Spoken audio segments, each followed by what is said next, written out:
What are you doing here? You're not supposed to be here. The gymnasium echoed with the sound of sneakers squeaking on polished wood, the shrill whistle of the referee, and the roar of students packed tightly onto the bleachers. It was Friday night, and the whole school had gathered for the basketball game. Posters, pom-poms, and the thunder of clapping hands filled the air like static electricity. But for Emily, sitting quietly at the edge of the bleachers, it all felt like noise in a world she never quite belonged to. Emily was the kind of girl people overlooked. Petite, curly-haired, her notebook always clutched against her chest as if it were a shield. She didn't fit the mold of the loud, laughing teenagers around her. Her silence was mistaken for weakness, and her shyness was treated as if it were a flaw. That night, though, silence was about to become her weapon. The game ended in a burst of cheers. Jason, the star athlete, was lifted onto the shoulders of his teammates. His blonde hair shone under the gym lights, his varsity jacket glowing with the pride of being the school's golden boy. He was everything Emily was not: loud, confident, adored. And he had his eyes on her.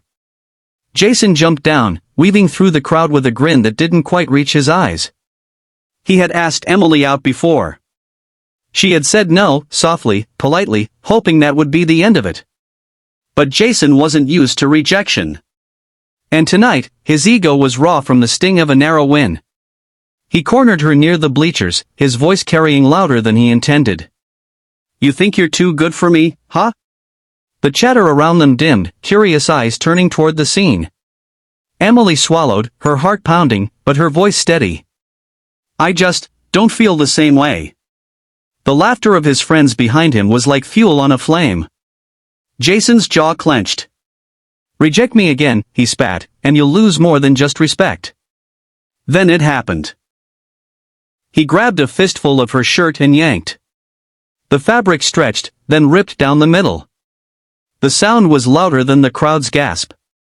Emily froze. For one unbearable second, she felt the humiliation burn through her skin. Laughter erupted from some corners, while others looked away, ashamed. Tears threatened at the corners of her eyes, but something inside her snapped. Not with fear, but with fire. Her father's voice echoed in her mind. "It's not about fighting, Emily. It's about knowing when you refuse to be broken." Before she could second-guess herself, her body moved.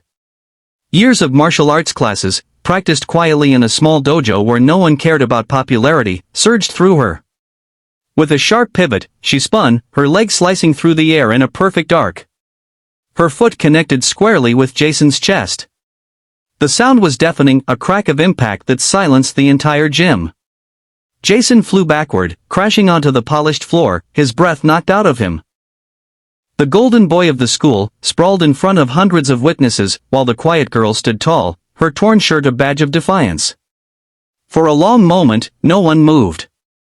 The only sound was the echo of Jason's groan as he struggled to get up. Emily's chest heaved, her eyes blazing, not with rage, but with the calm of someone who finally knew her strength. Friends, if this moment already has your heart racing, take a second to subscribe to Soul Touch Stories. I share stories like Emily's to remind us all that even in the darkest corners, courage can ignite. If you're here, you're part of a community that believes in resilience and transformation. Back in the gym, Jason's friends rushed to his side, their earlier laughter replaced with stunned silence. Some students began clapping, hesitantly at first, then louder, until the gym filled with a strange, rebellious applause. Emily didn't bask in it. She simply straightened her torn shirt and walked away, her head held high. But victory was never simple. By Monday, the school was buzzing. Some hailed her as a hero. Others whispered that she was violent, dangerous. Jason, humiliated, spread lies that she attacked him without cause. His charm still held sway over many, and soon Emily felt the weight of judgment pressing down again. In the hallways, people pointed. Teachers pulled her aside with concerned frowns. Emily felt the sting of isolation more deeply than ever before. For a moment, she wondered if fighting back had only made her world smaller. Then came Sarah. The head cheerleader, usually surrounded by her crowd, approached Emily quietly after class. I laughed that night, Sarah admitted, her eyes downcast. I laughed when your shirt tore. But then, I saw your face when you kicked him. You weren't angry. You were free. And I realized I would have given anything to be that brave. Emily blinked, stunned by the confession. For the first time, she realized she wasn't entirely alone. The school board called for a meeting.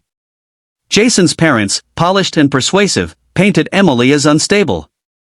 Emily's parents sat by her side, their hands warm on hers.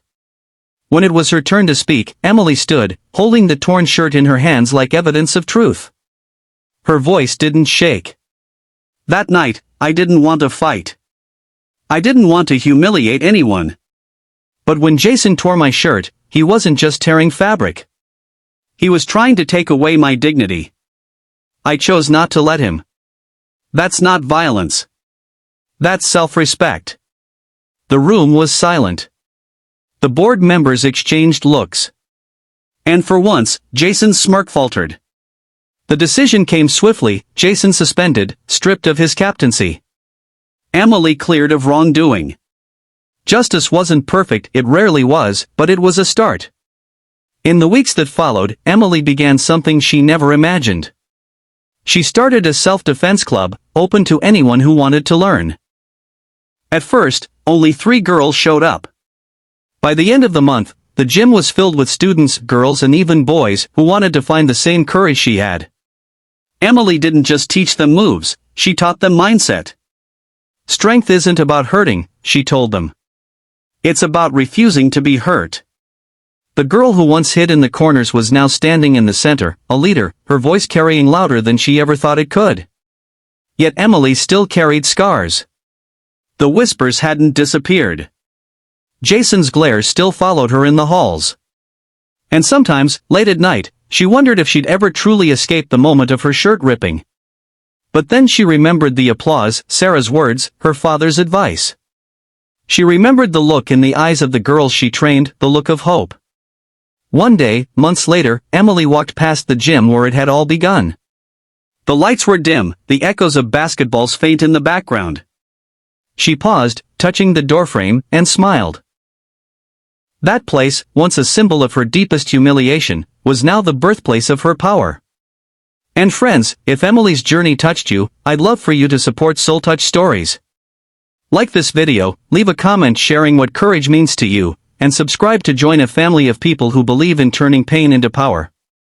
Your voice matters here. Years later, Emily would look back and realize something profound. Jason's cruelty had been the spark, but it was never about him. It was about her choice to rise. That night in the gym, she didn't just deliver a roundhouse kick, she shattered the chains of silence she had carried for years. And so, if life ever corners you, tries to tear you down, remember Emily. Remember that strength isn't about the noise you make, it's about the moment you refuse to be broken. Because sometimes, the quietest people carry the loudest power.